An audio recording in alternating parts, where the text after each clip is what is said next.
Halo Molly viewers, apa kabar kalian semua? Mudah-mudahan kalian dalam keadaan baik dan sehat selalu. Di Molly Movies kali ini, Molly akan membagikan alur cerita dari film yang berjudul Mulan. Film ini dirilis tahun 2020 dan disutradarai oleh Nico Caro. Film Mulan diperankan oleh Liu Yifei yang berperan sebagai Mulan dan Gong Li sebagai Xianyang. Selain itu, film Mulan juga dibintangi oleh aktor-aktor besar seperti Donnie Yen sebagai Komandan Tung dan Jet Li sebagai Kaisar. Tanpa panjang lebar lagi, kita dengarkan saja alur cerita selengkapnya. Di awal cerita, kita berkenalan dengan Mulan kecil yang sedang berlatih kungfu, didampingi oleh Huazo, ayahnya yang tampak cemas karena ia menyadari energi Qi dalam diri Mulan yang sangat besar. Ayahnya khawatir karena pada masa itu hanya seorang putra yang boleh memiliki energi Qi. Sedangkan perempuan yang memiliki energi Qi yang besar akan mendapat malu, tidak terhormat, dan diasingkan karena dianggap sebagai penyihir. Sehingga ayahnya meminta Mulan kecil untuk menyembunyikan karunia tersebut demi kehormatan keluarga. Dan Mulan menuruti permintaan ayahnya tersebut. Sementara itu, di tempat yang berbeda, yakni di padang gurun barat Cina, kita berkenalan dengan seorang wanita yang terlihat seperti penyihir. Ia bernama Xianyang. Dengan energi Qi yang sangat besar, ia memiliki kemampuan untuk merubah wujudnya seperti yang ia inginkan. Sayangnya, karunia yang ia miliki dipakai untuk membantu Borikan, pemberontak yang ingin mengkudeta kekaisaran. Sebenarnya Xianyang dulu bukanlah wanita yang jahat, namun karena energi Qi-nya yang begitu besar, ia diusir dan dicap sebagai penyihir, sehingga ia bergabung dengan Borikan agar ia mendapatkan tempat di mana ia diterima apa adanya. Di tempat yang berbeda, yakni di pusat kerajaan Cina, kita berkenalan dengan Kaisar Cina yang diperankan oleh sang legend Jet Li. Ia terlihat sedang menerima laporan bahwa pasukan Borikan dibantu oleh seorang wanita penyihir sudah menguasai 6 wilayah di bagian utara gurun pasir. Namun mendengar berita tersebut, Kaisar sama sekali tidak gentar dan ia memutuskan untuk membentuk suatu pasukan yang kuat, sehingga minimal seorang putra dalam satu keluarga wajib berkontribusi dalam pasukan tersebut. Waktu berlalu dan kini Mulan sudah tumbuh menjadi gadis belia. Ia tetap energik dan ceria. Karena sudah cukup umur, Mulan pun dijadwalkan untuk bertemu dengan Mak Comblang yang terkenal di wilayahnya, untuk dicarikan pemuda yang sepadan dengannya. Namun saat bertemu dengan Mak Comblang tersebut, rupanya ada tragedi yang disebabkan oleh seekor laba-laba yang membuat tempat tersebut menjadi berantakan. Dan hal tersebut mempermalukan Mulan beserta keluarganya. Orang tua Mulan dianggap gagal dalam mendidik anak perempuannya. Bersama dengan itu, datanglah utusan kerajaan yang mengabarkan bahwa setiap keluarga wajib menyumbangkan seorang putra untuk berperang. Dan karena Huazo, ayah Mulan, tidak memiliki putra, maka walau dengan kondisi kaki yang telah pincang akibat perang, ayah Mulan tetap mengajukan diri untuk berperang. Walau ibu dan Mulan telah membujuk ayahnya untuk tidak ikut berperang karena kondisi kakinya, namun untuk nama baik keluarganya, ayahnya kukuh pada pendiriannya untuk berperang dan membela negara. Malam harinya, saat ayahnya sedang mengasah pedangnya yang dulu pernah dipakainya untuk berperang, ayahnya menerangkan pada Mulan arti dari 3 simbol nilai yang ada pada pedang tersebut, yakni setia, berani, dan jujur. Setelah merenung cukup lama, akhirnya Mulan pun bertekad untuk menggantikan ayahnya sebagai prajurit untuk berperang. Ia melakukan penyamaran sebagai lelaki dan mengenakan pakaian perang ayahnya dan membawa serta pedang dan surat tugas ayahnya pergi.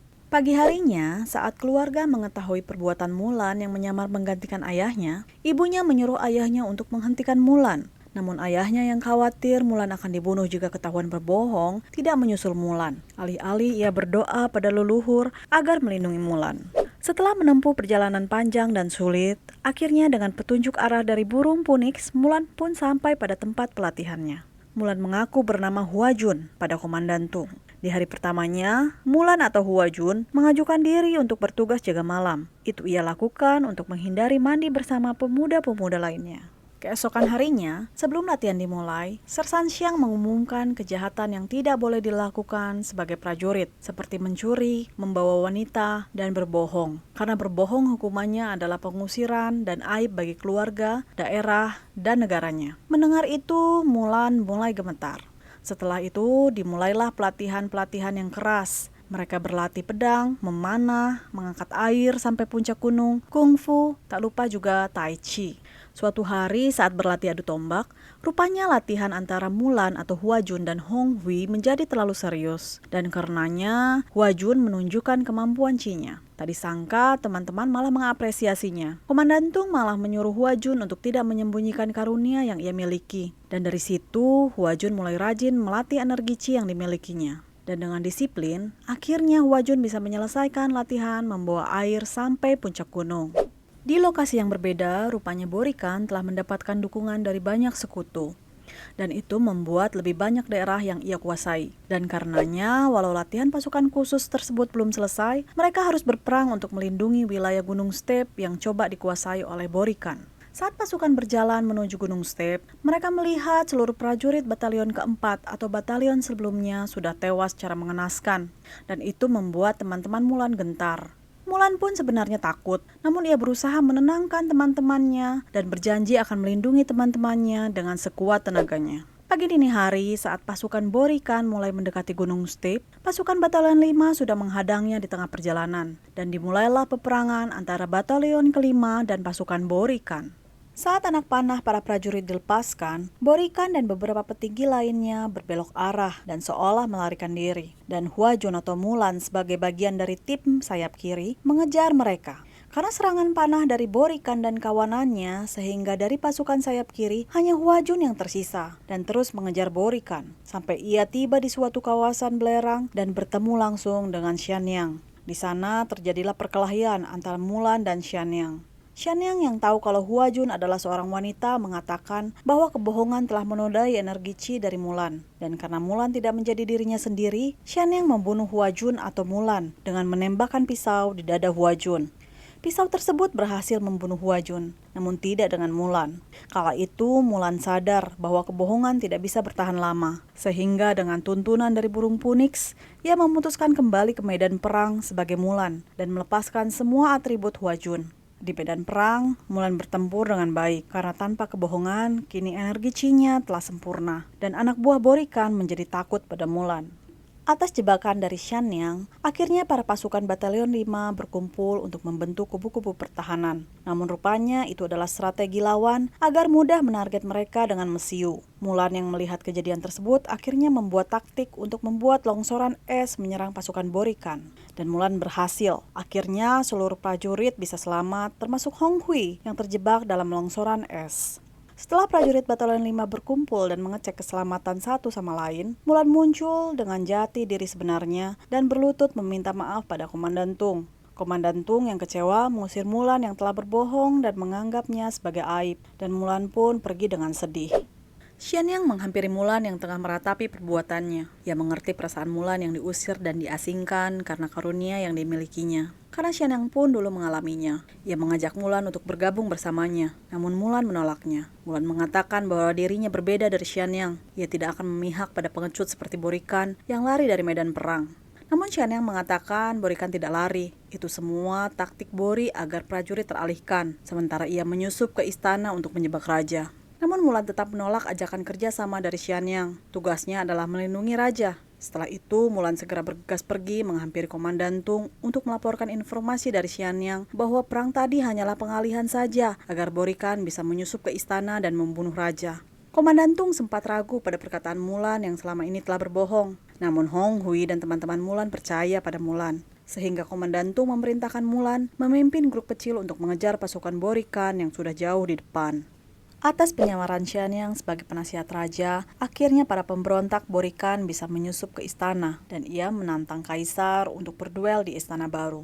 Dan raja yang bijaksana bersedia untuk menghadapi Borikan. Sementara itu, semua prajurit sengaja dikumpulkan di alun-alun kota sehingga pemberontak bisa mengepung mereka sekaligus. Untungnya pasukan Mulan bisa datang di waktu yang tepat sebelum terjadinya pertempuran di alun-alun istana. Semua prajurit ditugaskan untuk membuka jalan pada Mulan yang bertugas menyelamatkan raja. Saat Mulan sampai di istana, rupanya raja tidak ada di sana. Alih-alih Xianyang yang duduk di tahta raja. Xianyang kagum pada Mulan yang dapat membuktikan bahwa wanita dengan energi Chi yang kuat dapat diterima, bahkan dipercayakan tugas yang besar. Dan dengan kerendahan hati, Mulan meminta bantuan pada Xianyang agar ia mau menunjukkan di mana lokasi raja berada. Dan Xianyang pun membantunya menunjukkan arah.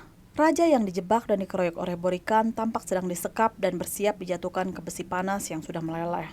Saat Xian yang tiba di tempat raja disekap, ia melaporkan pada Borikan bahwa seorang wanita dari desa kecil memimpin pasukan untuk melakukan perlawanan pada Borikan. Borikan yang marah pun menembakkan anak panah pada Mulan yang sedang berlari ke arahnya. Namun Xian yang menghadang panah tersebut dan karena hal itu ia kehilangan nyawanya.